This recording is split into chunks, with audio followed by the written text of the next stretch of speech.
Good morning, everyone. BC Richfield here, coming to you live from London a little bit earlier today.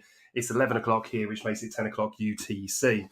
So, first of all, a big shout out to everybody joining the stream live today. Seeing a dear friend Brawl on there, Erica as well, MM, and all you other legends that are joining in as well. Kelly, Barker, hey fam. I was thinking you might enjoy this one a little bit more today, Kelly, because it's a little bit earlier. So, also a big shout out to everybody that watches this on recording as well and is always there with some good feedback. Now, I expect numbers to maybe be a little bit lower. Good morning, MM, today, because obviously it's a little bit of a change of schedule. But actually, I thought something that might be interesting for you guys. Now I'm kind of more heavily involved in Forex, is I get a lot of questions about Forex. And obviously there's different dynamics to the market. But excuse me, but it is, the same core principles apply, right? And actually I found FX to have challenges in different ways, but in other ways, the price action can be a lot cleaner. If you look at Bitcoin recently, we've basically been stuck in a little bit of a kind of go nowhere range. We've got some nice little scalp trades and that on there as well, and some of the team have been absolutely killing it.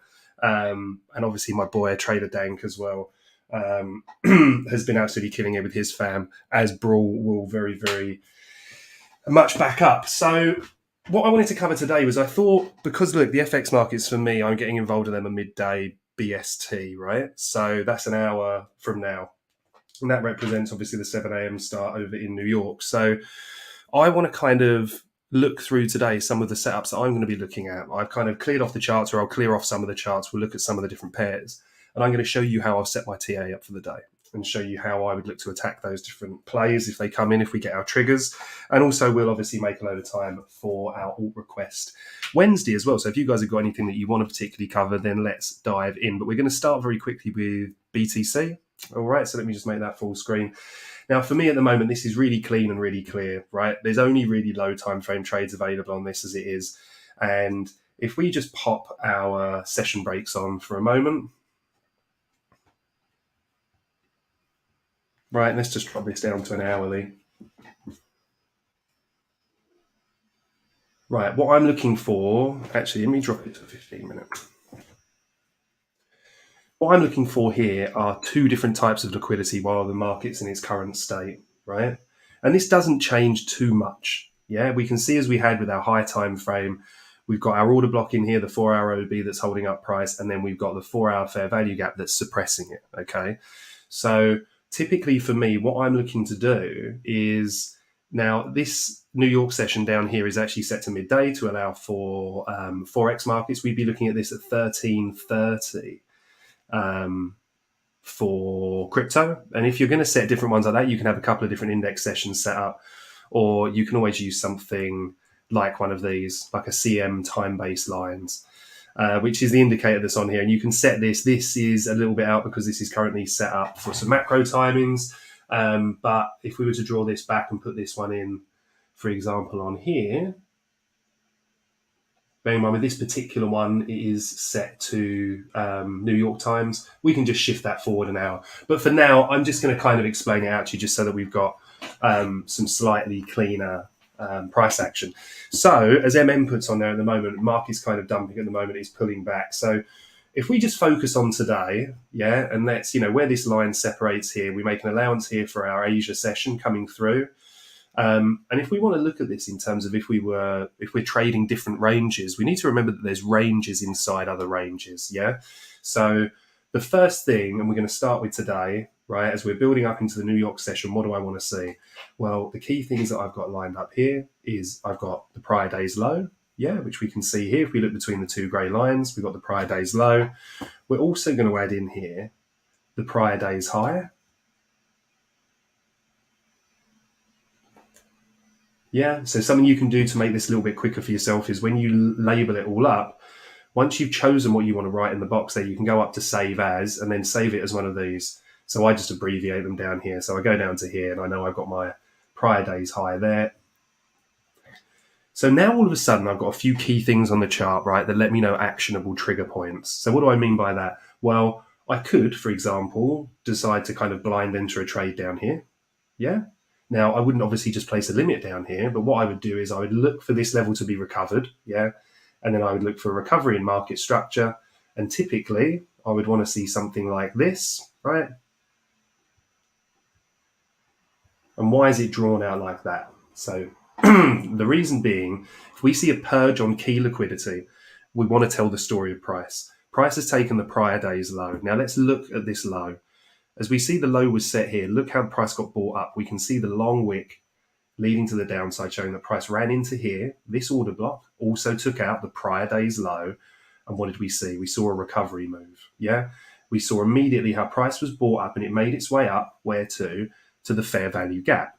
Now, the theory that we employ on liquidity is that price is always searching for liquidity, so buy stops or sell stops above old highs, below old lows, or it's looking to rebalance a fair value gap.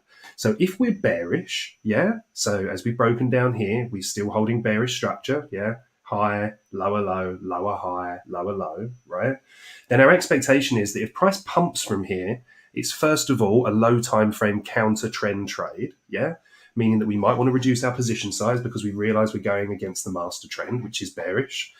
But we could, for example, look on the lower time frames for a reaction when we get here with an expectation that if price recovers this level and breaks structure, yeah, so let me just pop this line in here.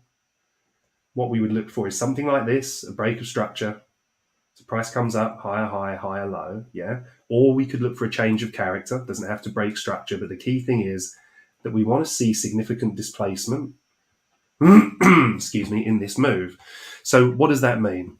So let's look at this move here, which is one of the cleanest ones that we've got. And for the sake of kind of scrolling back, we can see here, right, that price is just taking and gobbling up all this liquidity over here, yeah? So we're coming into this high time frame order block that if we mark the low of that here, we can see that's what this candle reacted off of. So when we're telling our story of price, let's just pop this in here. We always want to be looking back, right? So we're giving ourselves a reason as to why price is going to react here. So we see we've got this key liquidity. We've got the prior day's high here, the prior day's high, right, which remains untapped, and the prior day's high, meaning that if price runs up there and triggers all of those stop losses, yeah. Now remember, if people were short here, their stop losses are going to be buy orders, right? Same way as we run up into this order block here, we know there's a lot of selling pressure. So as price gets run above these highs, it triggers a lot of buy orders. That puts a load of buy orders into the market that can then be filled by larger players with their sell orders so that they avoid slippage. When this happens and when it's executed properly, you see these fast moves like we have here and like we have here. So now we have our prior context as to why we'd be targeting this area. So as we step into Monday, yeah, we set Monday's low. And then before New York, yeah, which is half past, let me just put a vertical line on here actually so you guys can see it clearly. Right, that's the New York session that we're looking to trade, yeah? So what are we looking for? If we're bullish here, we're looking for price, and again, we would judge this on the lower time frames, but we are looking for price to trade down, yeah, into either an order block, like we've got here, or a fair value gap, or to run an old low, and then for a bullish reaction, right? Now, just because we got this at the start of New York doesn't mean that we're then not continuing to monitor this, right? Because we would be target setting. We'd be looking for where price is going to pump to. So the expectation is for price to, first of all, take out the cluster of highs that we said previously. But then our first point of key resistance is going to be this order block.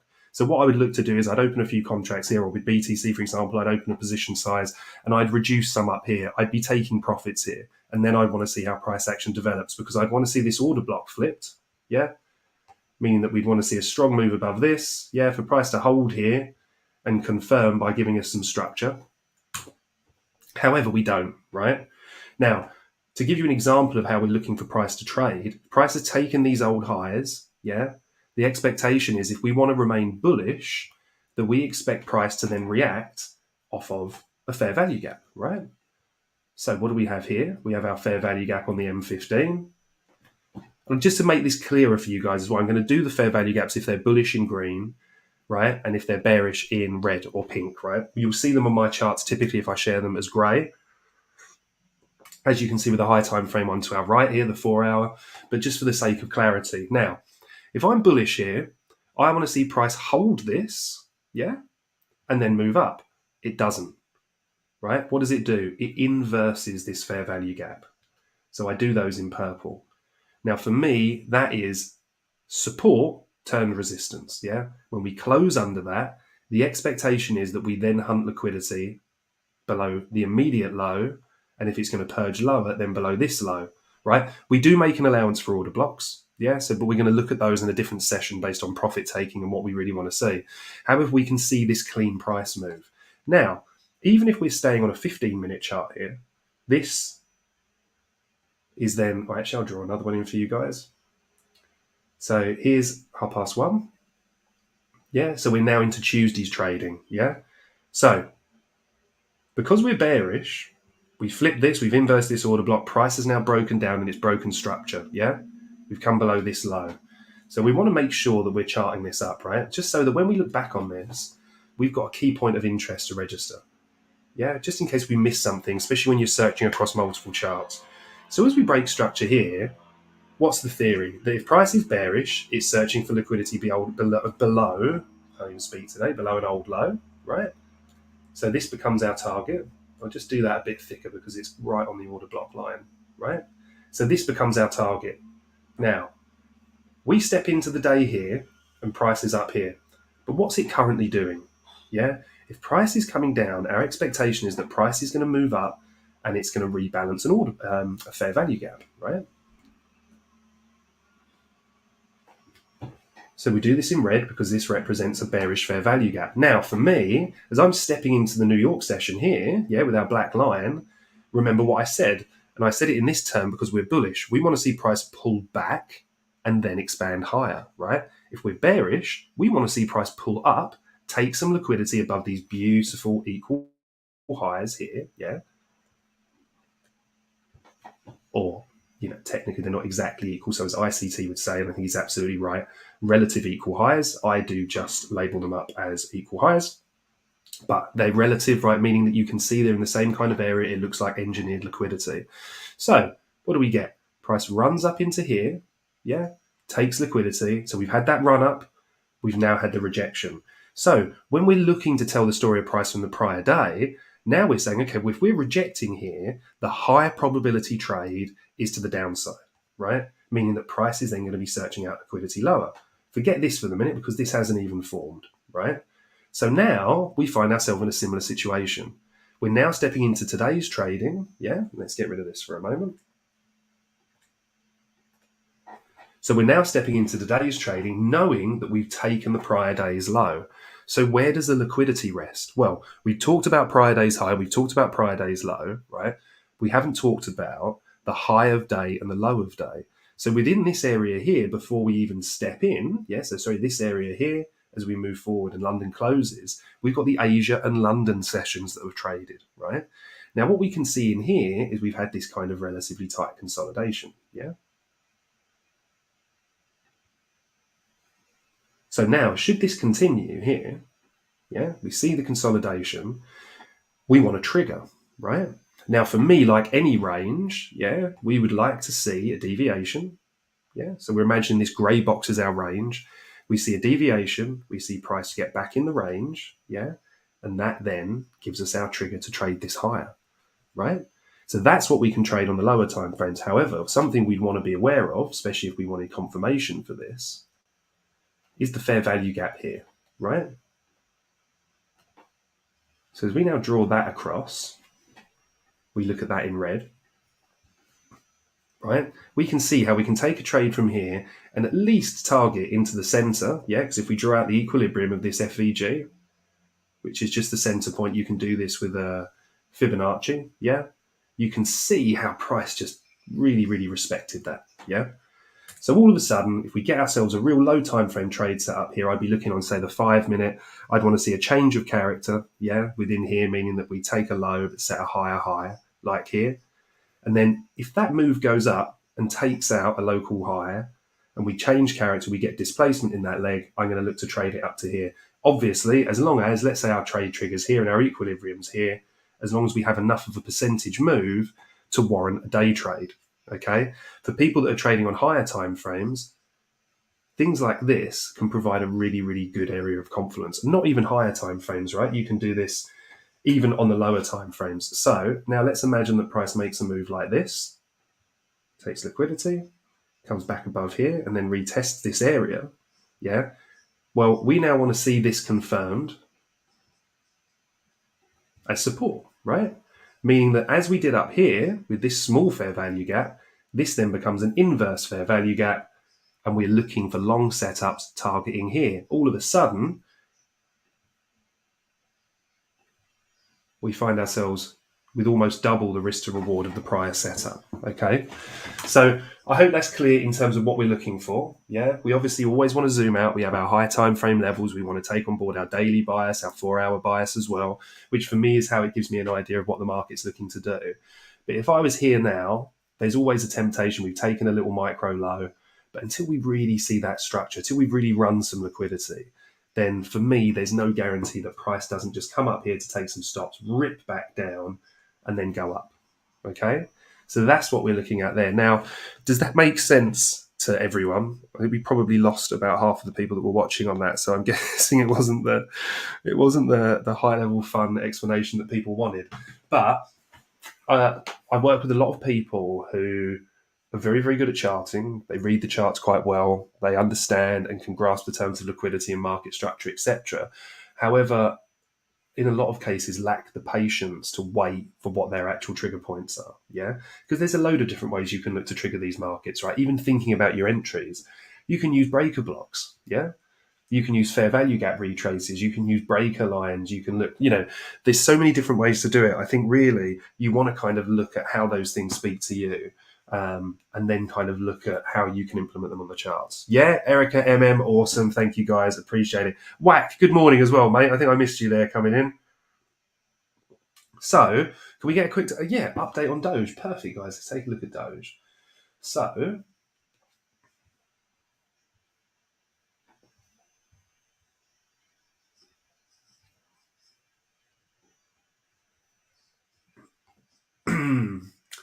let's see if we've got any old TA kicking about on Doge, shall we?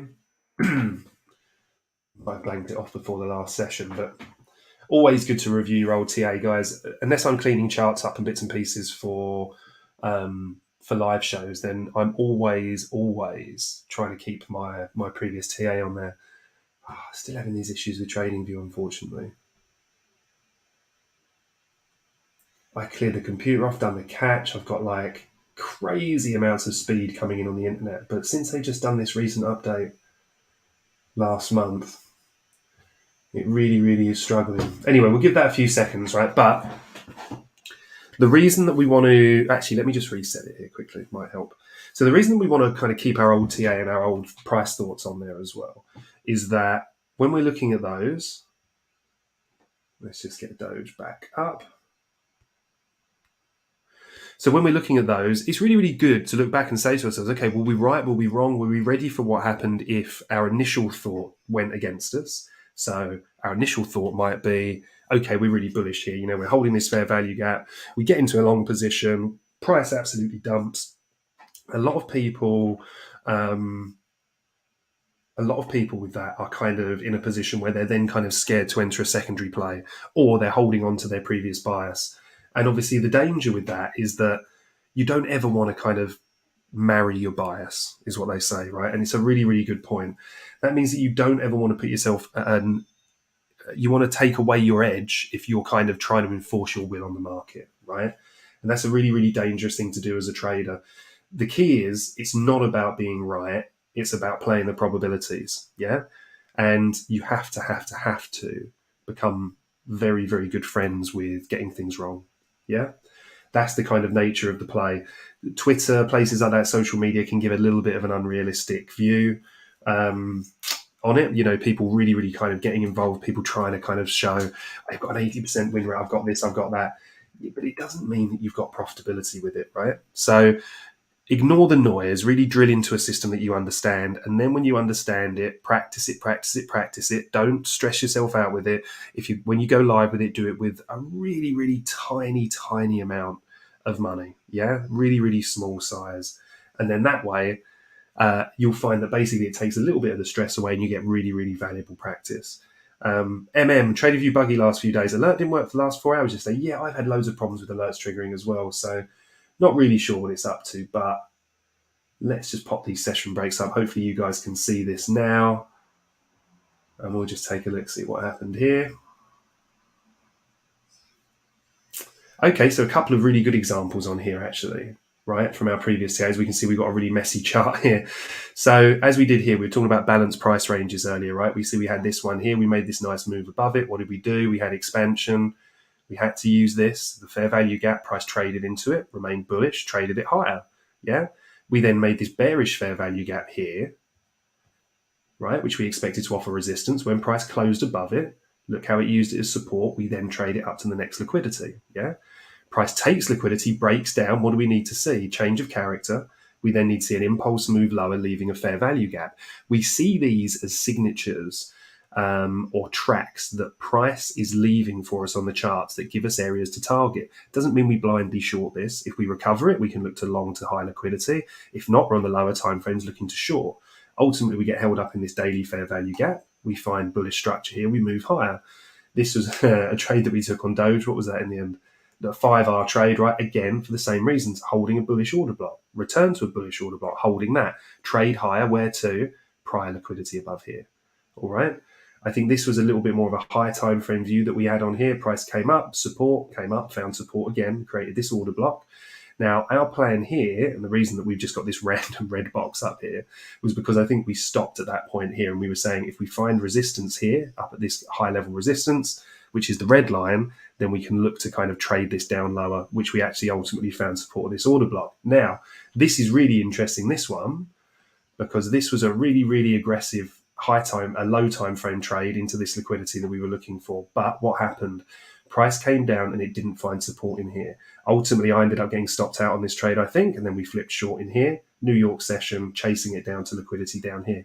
So the reason for reviewing those old things is looking at it and saying, okay, how was my high time frame bias? How did it play out? And then looking back on your executions and saying, well, how did I trade it? Because it's still no good having all the TA right if you're not making your executions. Two huge wicks. Yeah. Oh, Kelly, you're an absolute star. Love having you guys on the session as well. Hans, good morning, mate. How are you doing over there in sunny South Africa? RB Sniper as well. See you sneak in there. Hello, my friend. And Whack. Gotta say, thanks for Monday's idea of using the ranges for Asia. Previous day low and previous day high. Made loads of sense and takes the guesswork out of the equation. Yeah, brilliant. Great. I'm really, really happy you enjoyed that, mate. I mean, another little gem that someone shared with me a while ago, an old ICT trading friend of mine, that was saying that when they're really struggling with bias, is looking at a 4-hour chart. And let's just use the price action from here because we've traded that already, right? So he's looking at a 4-hour chart. And if you don't really have a real ideal read, like look at this. Yeah, this is messy, right? Because first of all, we're holding this bearish order block. Then we kind of come back and close above it, creating a bullish order block. Well, actually, if we focus more on the order blocks, we'll start with this one, yeah? So what happens? We inverse this, yeah? We look to trade higher to liquidity resting above there. Perfect, right? I know that should have been bullish, sorry, rather than red. Then we have this bullish order block here. Ultimately, it fails to find support. What happens? We break down, fail to get above it. When we break down again, we look for the retest, and then we look to trade it lower. This can be really, really helpful when establishing your bias, yeah? So when you're establishing a bias, and let's turn this to an inverse, right? Let's just say we're trading from inverse fair value gap to inverse fair value gap. Yeah. So we go short from here. Yeah. Let's just put a little arrow on. Now, as we can see, lower low, lower high, holding this order block, price trades lower, holding this order block in here. By the way, guys, if you need me to make the screen any bigger, please do let me know. Mert, great to have you on, buddy. Thank you very much. So then we're holding this bearish order block, right? So what are we looking for? We're looking for a change of character, yeah? We're looking for price to stop searching out liquidity below old lows and rebalancing fair value gaps. We're looking for price to break that tradition, yeah? So let's draw in our bearish fair value gap here, which was the last one. So bearing in mind, in terms of bias, yeah? Draw this actually needs to come up a little bit. Yeah, so that's a bearish fair value gap. So we'll do that one in red again. Now, price is still bearish. Until we break, yeah, then we have to expect price to remain that way. However, look how we can use this to determine intraday plays, yeah? So where do we get our bullish fair value gap? We get it here, yeah? Now, although we've changed, yeah, because we've changed character, Oh, green rather than teal. Now we've changed character in the way that we've made this fair value gap, but we haven't got confirmation yet. So ultimately, when we're retesting this bearish fair value gap, market structure is still bearish. We're still looking for short setups in here, right? But rather than looking necessarily towards the old low, we're going to make an allowance for this fair value gap and its equilibrium, right? Because you can see here as we step into the New York trading session, yeah, we get our run on the high with this wick here. Price then breaks down, yeah. When we get our break of structure here, this is where we're entering shorts. And we're going to be, I would be looking around here saying to ourselves, okay, I want to see price really kind of hold below here. And then I have an expectation that price will take out liquidity lower. All right. So we've got that. And ultimately, we can see this bullish fair value gap, rather than blindly longing this, we can see that it inverses. Yeah. Now, we can use the same principle on this fair value gap to establish when it changes structure in the opposite direction. And with this one as well, we can see when we get the inverse fair value gap, which incidentally, when we're trading the inverse fair value gap, guys, we're looking for price to close above it. Yeah. So you see when we get this close, now we're saying, okay, we've inversed. Yeah, that came and that was our inverse. We failed to get a rejection here. We've now closed above that. So all of a sudden our attention turns bullish again, right? And now we can dismiss that because what we're looking for are bullish setups on a low time frame from this order block. Yeah. Where are we chasing? Liquidity above the old highs. So we would start with this one and then we would ultimately move to this one. So sometimes doing a good little exercise like that running through can really, really help establish a daily bias. And then, as we can see here, at the moment, price is really, really tanking. I think this is like what MM was saying. You can see how this was a real aggressive, probably low liquidity sweep. So if the markets are slightly illiquid, you can really see these aggressive reactions when larger players step in. This is a classic one here. Yeah, see these relative equal lows here. Price comes down. Look at the wick on that, setting this pin bar candle in motion. And then ultimately, we say to ourselves, okay, we would expect this to hold if it was bearish. Like we said, it wasn't. So it flipped to an inverse fair value gap. And then we look for long setups out of that fair value gap in there. Yeah, that little 4-hour one. So I know a lot of people, especially a lot of people that I work with and other people as well, reach out to me on Twitter and bits and pieces saying that they really, really struggle to go into their day with a bias. And actually, the way that I establish a bias typically is fairly complex, you know. So when I was speaking to an old friend of mine recently about the use of these inverse fair value gaps and kind of looking for structure changes in that respect, I thought it was a really, really useful thing to share with you guys. So I hope it is something that you find useful. Now, let's just zoom out a bit more. We always want to start our TA on the daily, right? And the question is, where's price delivering from and where's price reaching to? Yeah. So we've got highs and lows, as we know. We then have order blocks, fair value gaps, right? So as we step into today, well, we can see we've taken out an old low here. Didn't really have the strongest reaction, although price is really reaching down into these lows down here. We failed to take this one, which of all those cluster of lows here, this one's the most prominent. Yeah. So I mean, there's no way on a daily scale that we can be bullish here, right? So what we're going to do is we're going to mark up the order block. So that's our daily order block. Obviously, we can see prices nowhere near trading that at the moment, but when this up candle was set and then we close back below it, the retest of it here, you can clearly see that the sellers stepped in. Now, when you then step into trading here on Tuesday, well, then the expectation is that if price has exhausted the buying here and sellers are now stepping in, right, then they're going to want to sell, yeah, and then they want to find buyers down here, yeah. So order block rejecting price, bearish bias, look for reaction at your bearish order block or fair value gap. If you don't get it and you fly above it and retest it, then you can look for price to trade higher. All right, guys? Oh, Kelly, bless you. You are so sweet. No, it's my pleasure to work with you guys. It's a good thing for me to go through as well. You know, it's a good internal monologue to go through and share with you guys. I was incredibly lucky to have some really, really amazing traders give up time to me over a number of years when I was learning. And I just hope that I get to pass on a fraction of you know, what they taught me. But thank you very much, you too as well, Hans, and everybody that tunes in. I really hope you do find it useful. So with that in mind, we're here on a daily scale, right? Now, we want to be aware that we've taken out this low, yeah? So that low has significance because if that's what's capping the market to the downside, well, we've now closed below that. And actually, if we draw that line across a bit further before we then drop down to our 4-hour chart, you can see how price has turned that from what was obvious support because there were a lot of buyers there. Well, price has come back into it. When I see a downside wick like this, yet we fail to recover the level, and you see how we're holding under it. Price just trying to sneak above 1, 2, 3 key rejections. Yeah. And now price is selling off lower. Now, I'm not saying just blindly go ahead and short this. Yeah. But I am saying that if I was looking for a downside target today, excuse me, then that is going to be a great place to start. So as we've got this, we're now saying to ourselves, okay, what would we want to see in New York? So there's a couple of things here. There's this order block. Yeah. Now, it doesn't have a fair value gap after it, so I'm not allowing for the downside wick, but we're going to leave that in there, yeah? And we're going to label that up as our H4. As we see this here, if we stepped into London, and we'll look at this a bit closer on the lower time frame, if we step into London and we get this, and on the low time frame we get our little breakdown, then I like to chase those positions down to here, right? Or not chase them, I like to get in early, knowing that my risk is up here. Yeah, so let's say we get in a position here. The great thing about a trade like this is we've got a ready-made target of the lows here. Maybe it goes lower, but we know where we're wrong. You know, we always want to put it a few points above the actual high, right? But within here, we'll look on the lower time frames for a high. But even on this one, we're just basing that on our order block. If price is bearish here, it shouldn't be able to get above this order block. The sell pressure should just be too strong, all right?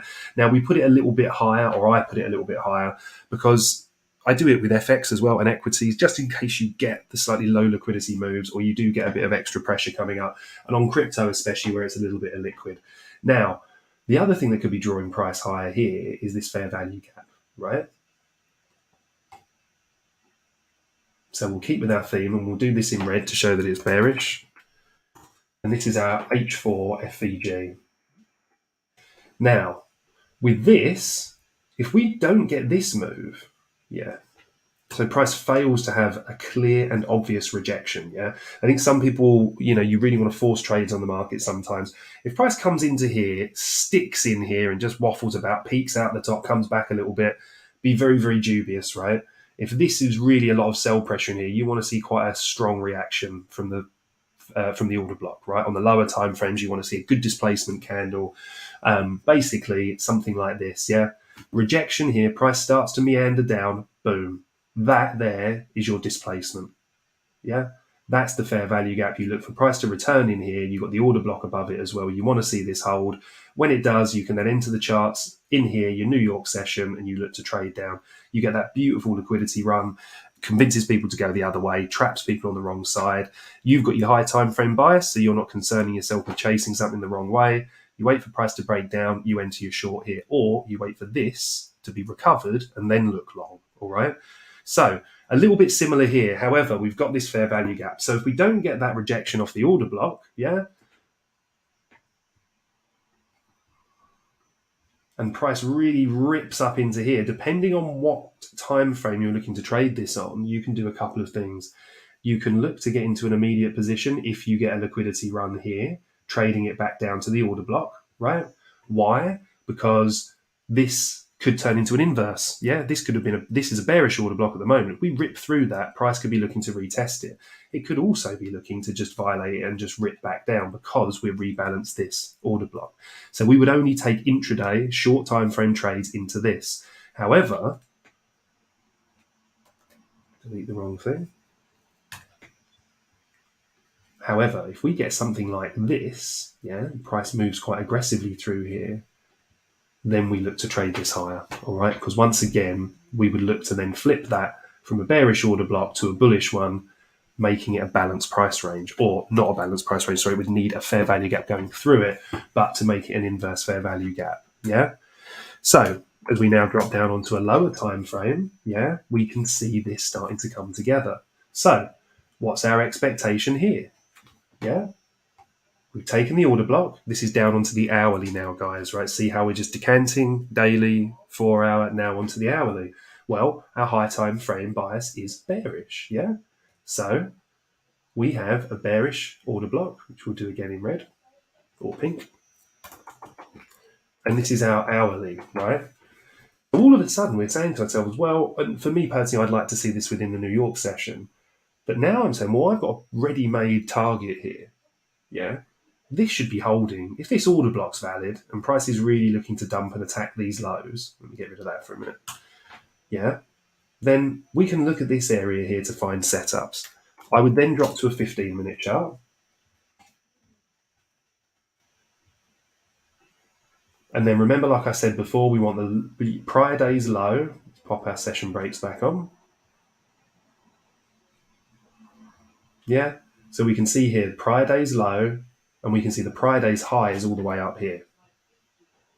So we still want to mark this in.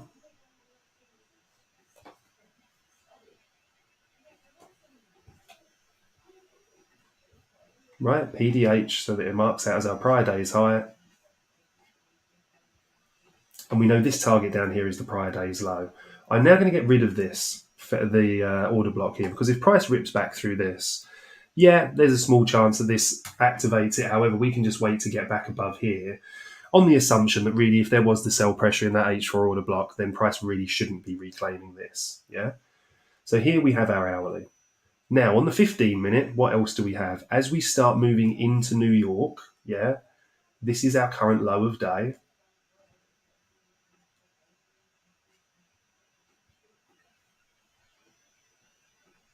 And this right here is our current high of day. So these immediately then become our key liquidity targets, right?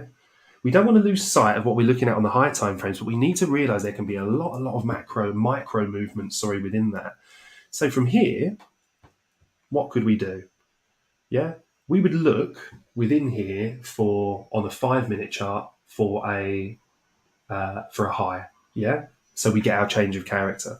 On the 15-minute and the minute, we can see that we've got this order block. Price is kind of wrestling with this. However, if price gets above this, it not only violates this fair value gap on the hourly, it violates this order block here. So then I'm saying to myself, well, there's a much higher probability play for price to attack the stops above here. Yeah, relative equal highs across here. There's certainly a few. So how does that look? Well, we keep dropping down, right? Now, what we would need to see on here is a higher set, yeah?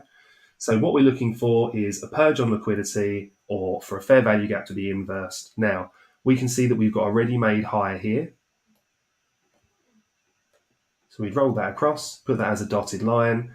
Now, if we see an impulse move above this, yeah, this is where we can get to sniping on the lower time frames. We would then want to see, as price makes this impulse move higher, changing character here or shifting structure, so market structure shift, we want to see in here a nice bullish fair value gap that would then allow us to attack those highs. Yeah, so we would have our entry here at the top of the FVG. Let's just say, for example, that we had a swing low formed under here. We want to put it a few pips below, and then we know ultimately that our target's up here. All right. So does that make sense, guys? That's just how we can navigate not just choppy conditions, but how we can look at those setups across any. Yeah. So if there's any questions on that, guys, and yeah, thanks, MM. Yeah, do hit the likes, guys, if you are enjoying the content. Certainly not going to force you to do it, but it certainly does help for the channel. So it's much appreciated. So look, that's where we're on Doge. So what I want to do now, considering that there's not really much difference with these in terms of the FX markets, right? I want to show you how I'm going to kind of apply these same principles to my TA for the FX markets, all right? So let's go up here to our Forex section. Let's start on Euro USD, which do you know what? I should have taken a loss on this actually, but I didn't actually enter the trade. You'll see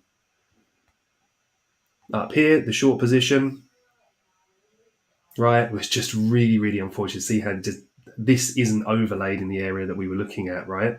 So in the same example here, let me show you what the thought process was. So session breaks over here. So we can see this is where we had the session change. New York, FX, sorry, slightly different. So we had London here. What happened? We had a really good run up in London. So we want to see one of two things here. Yeah. So like I said before, I'm looking for the low of day. Yeah, for when price comes into this. Remember, now we're in FX, that is a slightly earlier trigger time. So here's our low of day. Yeah, and this line up here was our high of day at the time. Remember that we're going to be counting this from here, from the start of our trading session. So as we're in here, right, price is running up. We see the breakdown. Yeah. So now we're saying to ourselves, okay, well, price has had a run up here in London. Is it going to hold any of these and continue bullishness, or is it trying to purge liquidity lower? So as soon as we see that liquidity purge down here, price runs up, comes back down. We've got a bearish bias on this at the moment, yeah, from a higher time frame or a medium time frame. However, we can see that price purged this low. Then what did I say, right? We want to see a couple of things in an ideal world here. On our 5-minute chart, we see an inverse fair value gap.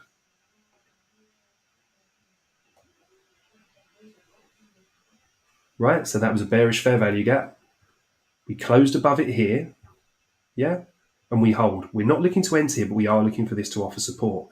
What we want to see, yeah, is price break a high, yeah. So this is where we get our change of character. So this was the closest high that we had. Price broke above this, yeah, has now come back down. And then let me drop down to a 1-minute chart for you and show you as we look into the green box. We just end up looking for the same setup patterns, all right, in our trigger. And like I said, you want to try different trigger mechanisms, right, to see which ones work for you. I like seeing price have an impulse move higher, leave some displacement, right, and then we can look to trade that the same way as we did with that short, which we'll look at. So you see this? Price within the green box, what we're looking for, recovery of structure, which we get here, yeah. Now your entry method can be the breaker block, yeah, which can be the last up candle here. So this would be a breaker setup, which we do in orange. You wait for price to break that higher, yeah, and then you set your limit order on here. You can see you get tagged in here and price moves up higher.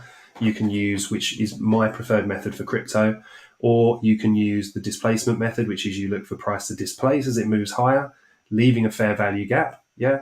So this was, in this case, this was our change of character, yeah, which is more of an ICT term. I typically call it a market structure shift, but you'll see it labeled up as both. And then we're waiting for our trigger, right? So what did we need? We needed a sweep of the lows, an impulse move higher, changing character. What does it leave? A fair value gap sat in here. We'll do that in green to show that that's bullish. And then remember, we had this red line here, which is where we believe price was looking to attack higher, where the key liquidity was. We're here. We want the stop loss to be a few points under here, up to here. Now with FX, you also need to make an allowance for the spread. So make sure that you're talking to your broker, because some of them, to give you an example, if our stop loss was dead on this low, if we wanted that to be represented on a broker that had, say, for example, a 20-point spread, we need to take that from 0.00076 to 0.00096. Yeah, which is here.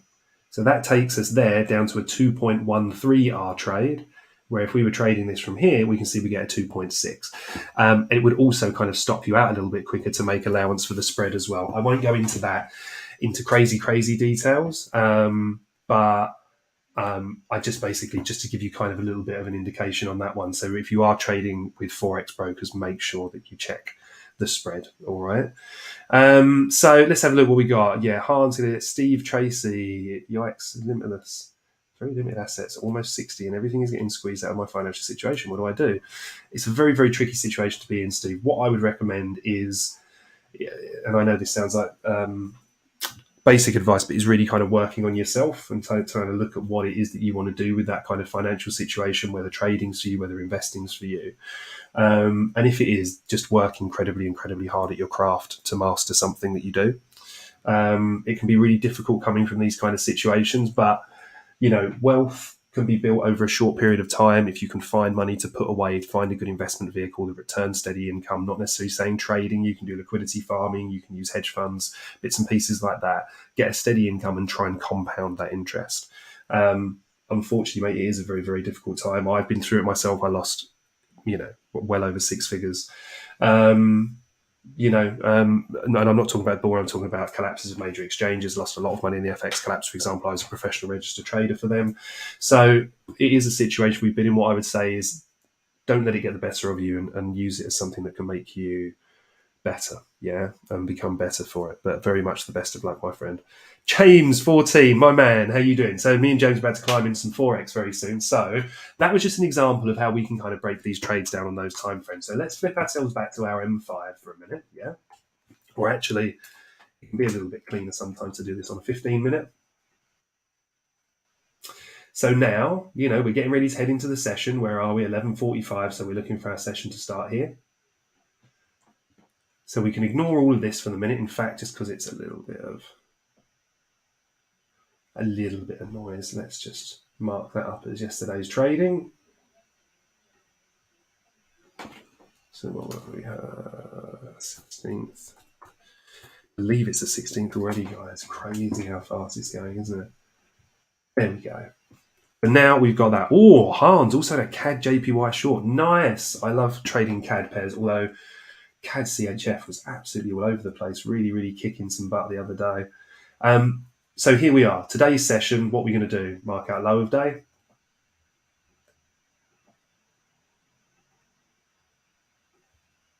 Trading view really is being a little twitchy so-and-so, isn't it? There we go. Right, so we've got our low of day. High of day here. Remember, this is only making an allowance for the prior trading sessions, So this at the moment is London's high, but that's also high of day, and that down here will be Asia's low. Let's label this up here as well. And then remember, the other things that we want to mark up here are the prior day's high,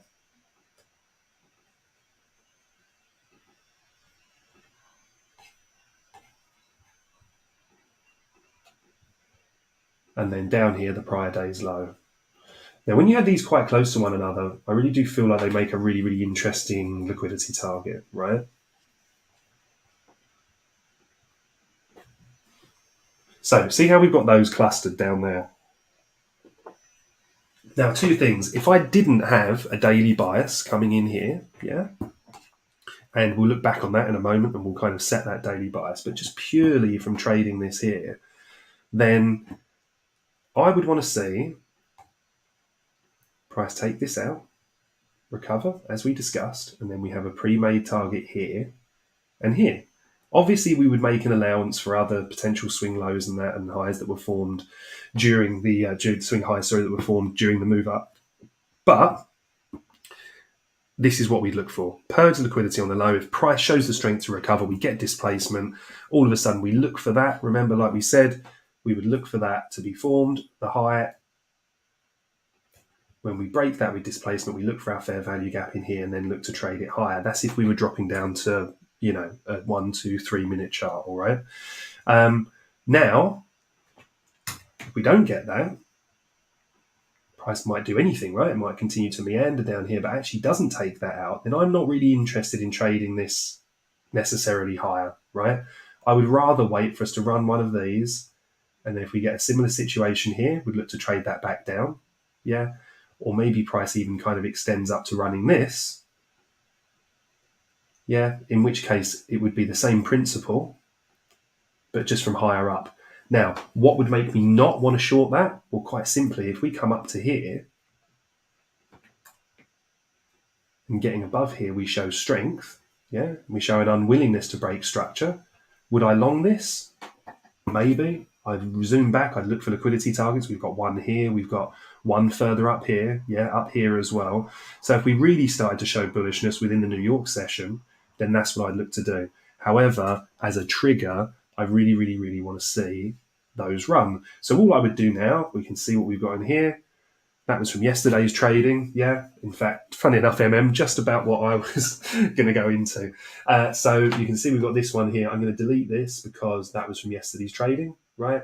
But what I will do is I will go on here and I'll just click on the chart, level with that line, add alert, Euro USD. And then on here, I've got PDL, meaning that when that comes down there, I know that the prior day's low has been run. I'll do that the same for high of day and then the same for the prior day's high. Yeah.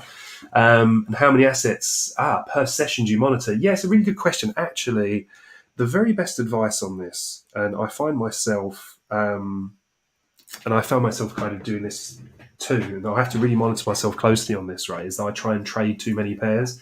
What I would recommend to anyone is just pick a couple and just really dive deep into understanding them.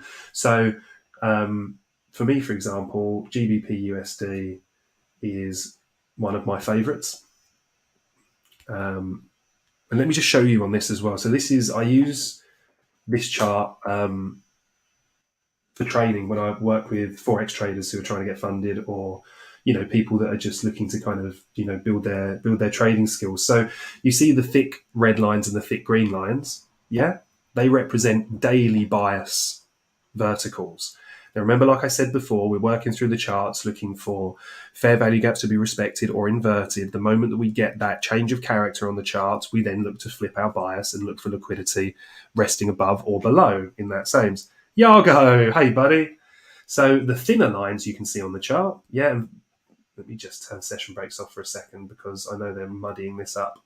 The thinner lines we can see on the chart are 4 hour. Yeah. So to give you just a quick example of what that looks like.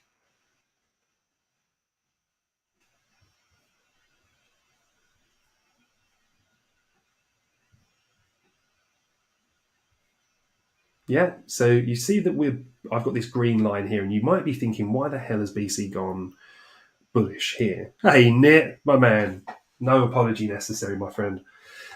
So the reason that I've gone bullish here on the 4 hour, now bearing in mind that as we look back, we have to be aware that the big thick line tells us we're still bearish on a high time frame perspective. So as we can see, as we step into each day, yeah, if we look at the blue dots, what did price do? Came into here, traded lower, blue dots here, traded lower just, but then reversed. Yeah. Blue dots here, we didn't get anything, right? Counter bias. No. Here, we got this huge drop, right, into this liquidity, right? Now, what you'll notice is the way that we can counter being under such a high time frame bias is breaking down a 4 hour one as well. So whilst we were looking for bearish setups here, actually, we got bullish trades in here and here until we ran our key liquidity and came up into our high time frame fair value gap. All right. So that's just to give you a little bit of context on what that is. And the reason for this being green here, which was allowing us to look for bullish trades in here, was the fact that our key 4 hour fair value gap was this one, which should have been bearish. Remember, we saw a rejection from it here. We got a nice short out of it here. But look when we closed above it here. Yeah, remember, like I said, when we see a close above it, you want to see a good, strong body close above it. We've then flipped that, meaning that we look for this to support price and we look to go long. Yeah. Now, ultimately, as we drop down the time frames here a little bit, we can see that we get our move just at the beginning of New York. Yeah. And actually, it wasn't the biggest move in the world. I'll show you the trade.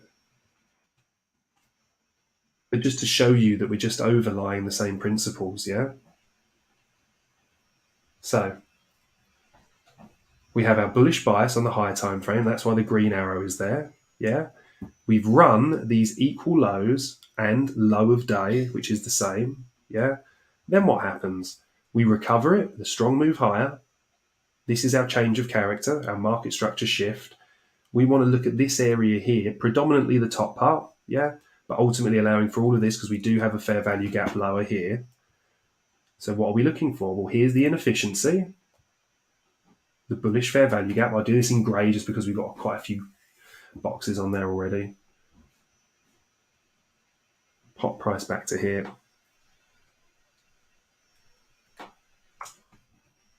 Drop to our 1 minute chart.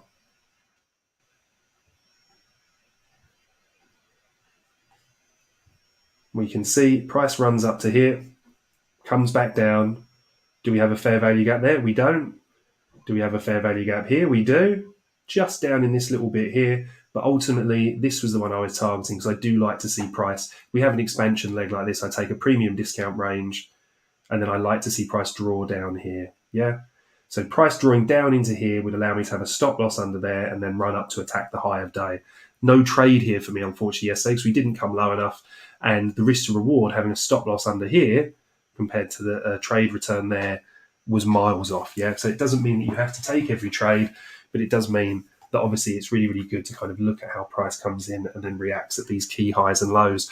So for me, I feel like I understand GBP USD the best of the pairs because they do move slightly differently. Obviously, you have the advantage of being able to use the dollar index as well to overlay that. So if you're seeing weakness in dollar pairs, yeah, then you've seen weakness on the DXY, sorry, then you expect weakness on the dollar pairs.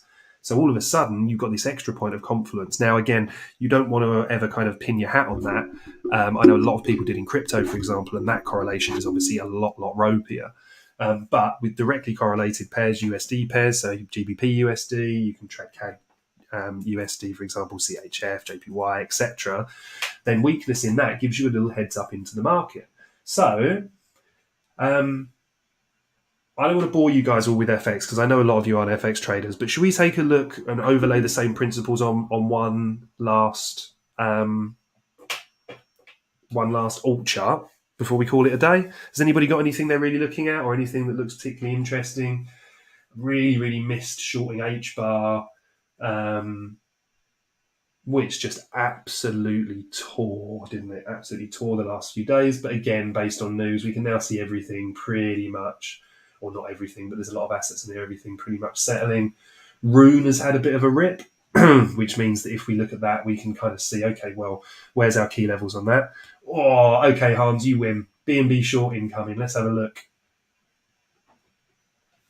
Let's close up on a bit of BNB, shall we? I don't think I've traded this bad boy in ages. So let's get our 4-hour bias in place, shall we? Again, look at this, just consolidation and chop. This must have been driving people nuts. So the question comes in, where are we delivering from, yeah? So we can see here, just draw this up. Now, this is our bearish H4 order block, right? What we have directly below that, and we do need to wait another hour for this candle to close on the H4, so we'll probably draw this on a lower time frame.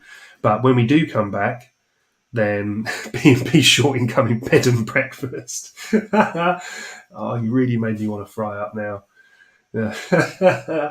Brilliant. So we've got the order block, right? If this closes in an hour and we get that H4 fair value gap here, well, then we might want to say to ourselves, okay, is price then looking to come down and attack the prior day's low? So let's mark that in. I'm pretty sure that's the prior day's low. Yeah.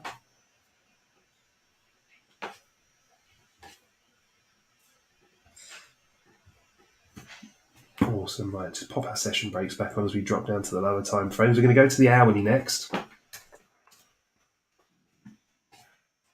Now, one thing I would say is with price running down here, we see this big reaction.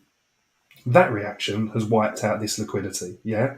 So we're not as concerned about this. This has just now given us another target because now the liquidity is resting below there. So if the market wants to generate that, then it needs to purge out this low, yeah? So for me, I'm saying to myself, okay, well, we've got this above. Now we're on the hourly. Let's just look at this displacement leg, shall we? From this high, so we set this order block in here now, from this high down to this current low. We overlay that. Yeah, we want to be shorting from premium, which is our red. So the top 50%. We'll do that in red again to keep with our theme of bearish order blocks. And now if you ever want to leave these on the charts, you can just drag them back over here just so they're a visual point of reference. So our high probability plays, now we've just ticked into this session, right? We're looking for this to come into here, right? As we see price building up, taking a little low here. We've now set this bullish order block on the M15, showing that market's delivering from bullish structure. Don't get too caught up on the lower time frames, right? Because as we said, as we zoom out, we're expecting a rejection from here and down or rejection from here and down. Yeah. Now, doesn't matter if we don't get that, no problem. We can wait for the market to recover.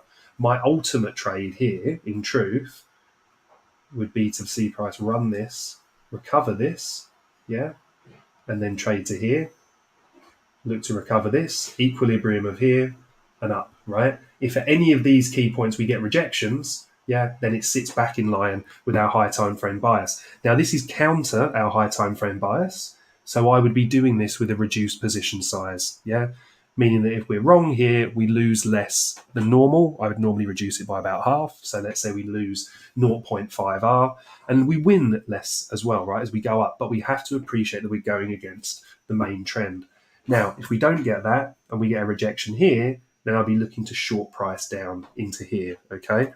And for that, in the same way that we got this in London,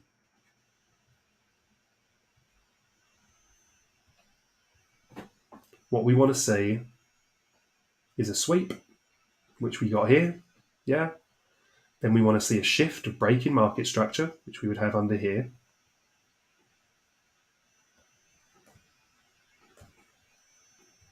So when we get that move lower, right, this is the area that we're interested in shorting.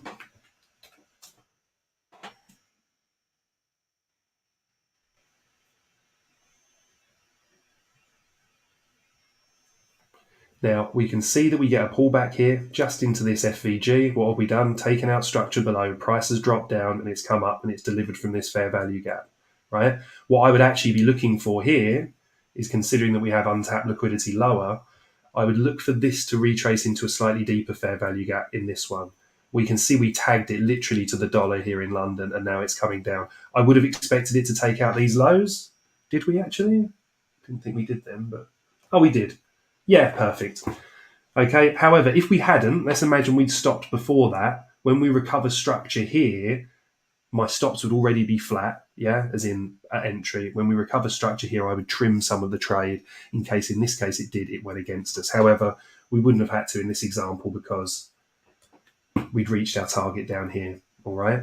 So sometimes, and obviously you want to allow for time in this as well. And what I mean by that is that, you know, if you wouldn't want to just leave this fair value gap open for a few days and hope it hits it and then drops, you just need to see that key liquidity has still not been taken. Yeah, that's why I would have expected a run on this low.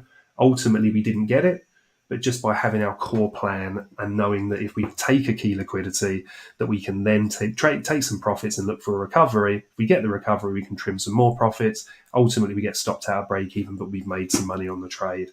All right. So, like Hans said on here, yeah, if we're expecting weakness in here from B&B, so at the moment it's looking that way, we want to see shorts from here, yeah, come back up, clean out this liquidity, come into this FVG and drop. Another thing, maybe it doesn't have the momentum to get up there. But if we did this, we inverse this, right? We're looking at that low as a potential point here as well. Then I like the look of this, right? Because this will go from being a bullish order block. Once we flip it, or should we flip it, yeah, we then turn that to an inverse fair value gap. And we can look in here, yeah, on the retest of this area on the 1 minute for that same breakdown pattern to take out these lows, but obviously having and being aware of this little low in here. All right, guys. And look, I hope that's been really helpful for you today. I'm going to have to love you and leave you because I'm about to run into some FX trading with my prop desk fam. But yeah, it's been a lovely week with you guys. Really do appreciate all of you tuning in for the stream. I know there was a few less of you this week. I might over time look to kind of move one of these earlier. We have some lovely people, Kelly, bits and pieces who are based around the world that is quite late for as well. But also it's quite nice to get one of these sessions out before the FX trading session. So I really hope it's been useful. Guys, thank you so much. Hans, always beautiful to see you on here, my friend as well. Nit, our lovely Kelly, Yargo, who jumped in as well. Nit, coming in a little bit late there, but absolutely loving it still. James 14, great to see you on there. Stephen Tracy, hope you get those issues sorted, my friend. Just really spend some time working on yourself and easy advice to give, difficult to follow, but don't let the stress get on top of you. Mert, thank you very much for your comments, mate. Really do appreciate those, and great to have you on the stream. Whack, RB Sniper, who joined us today as well. Obviously, our lovely Erica, Brawl as well, our lovely Brawl, and everybody else that joined the stream. Deep apologies if I have missed you out. Let's see what FX gives us today, shall we? Let's see what crypto gives us today. You're going to try and get some setups out. I'll share some bits and pieces on Twitter as well. The Mark, didn't see you on there. My best friends is called Mark, total legend and a wonderful name. It was really, really great having you all on, and thank you all for soldiering through the hour with me like most of you always do. If you have any questions on this, guys, you can reach out to me at the Nest. There's some details in the description about how you can join for free just by using the Bybit referral, or you can come along and take a free trial, see if it's for you. You can always reach out to me on Twitter as well. And yeah, I'll be back with you guys on Monday and on Wednesday again. I'm really looking forward to it. I hope to see some of you around the nest. Piskit, I didn't see you sneak in there as well, mate. Thank you. Thank you, guys. Have a fantastic week. Trade safe, all right? And I look forward to seeing you around the nest.